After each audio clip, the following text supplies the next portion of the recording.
which is in effect from 4 p.m. this afternoon to 6 a.m. Thursday. The high wind watch is no longer in effect. Locations: New York City metropolitan area, Long Island, and coastal Connecticut. Hazards: damaging winds.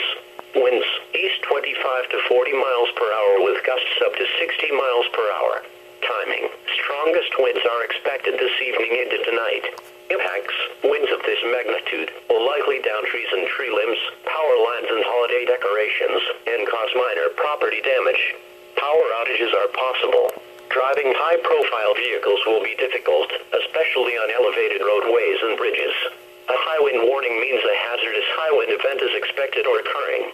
Sustained wind speeds of at least 40 miles per hour or gusts of 58 miles per hour or more can lead to property damage.